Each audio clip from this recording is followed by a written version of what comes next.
Hello friends, welcome to my channel Excellent Coaching. We'll start with biological basis of behavior, and in that we'll first of all study the structure of neurons. What is a neuron? You can see here I have shown you a neuron. This is the structure of a neuron. A neuron is the very basic unit of our nervous system.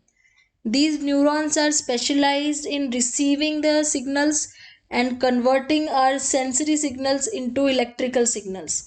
So they have a specialized function of converting a stimuli into an electrical impulse. So whatever you are watching right now, or whatever you are able to hear right now, these sensory information is received by your neurons, and they are converting these information into the electrical signal which are traveled inside your body.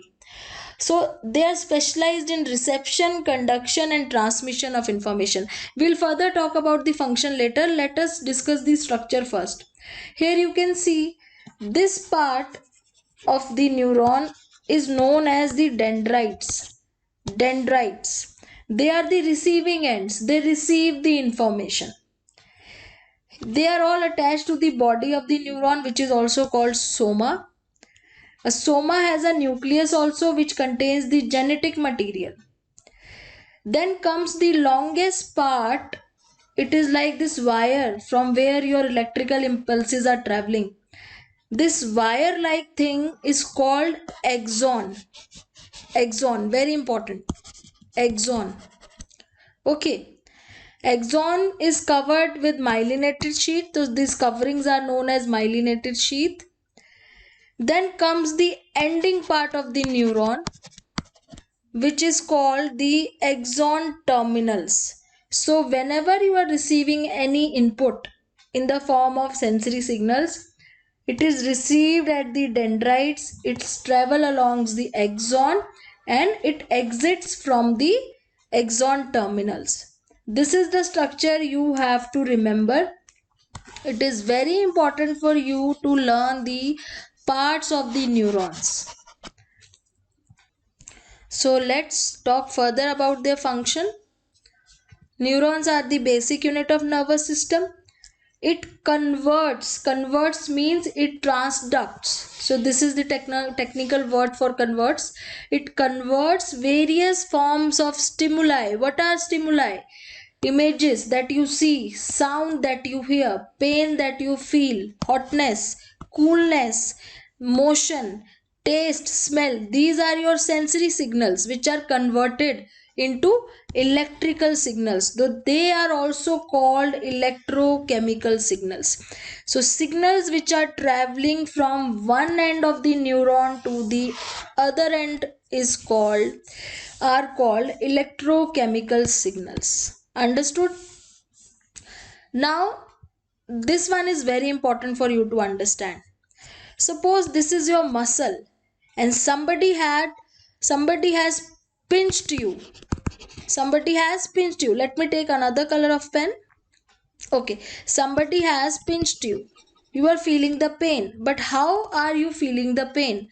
That pinching signal is transformed or transducted into electrical signal by your neuron, and it is received at the dendrite. It moves through the efferent nerves towards your spinal cord. So these nerves, or the collection of neurons which are receiving signal from your muscles and sending it to the spinal cord, these nerves are called efferent nerves. It starts with A, efferent nerves. They receive the signal and send it to the spinal cord.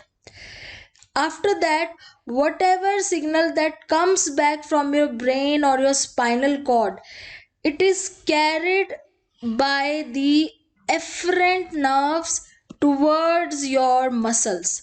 So when somebody pinches you, you suddenly remove your hand or remove the area where he or she has pinched you. So that is where your brain or your spinal cord is sending you a signal to remove your arm. So that signal is carried from your spinal cord to your muscles on the efferent nerve. So there is a confusion. You should pay attention here that the signals which are carried towards your brain are taken by afferent, which starts from A, but the signals which are carried from your brain towards your muscles are carried by efferent nerve, which starts from E. So you can remember it. I have just decided on to remember it like exit. So signal which are coming out of your brain or exiting are carried with efferent nerve, which starts from E, as exit starts from E. So information traveling from muscles to the spinal cord by afferent nerves, and information traveling from spinal cord to the muscles, efferent nerves. So they receive information from the sense organs to the or the central nervous system. So they are doing both the work. They are either receiving information from the sense organs or they are receiving information from the spinal cord. So the afferent nerve which are receiving information from sense organs, they are also called sensory nerves, and information which is traveling towards the muscles, these nerves are also called the motor nerves. So you should also remember these names. Afferent nerves are also called sensory nerves. They are receiving sensory information. Efferent nerves, which starts from E, are also known as motor nerves because they are sending information to the muscles. I hope you have understood. We'll still revise it again next time so that it makes you clear. Thanks for watching.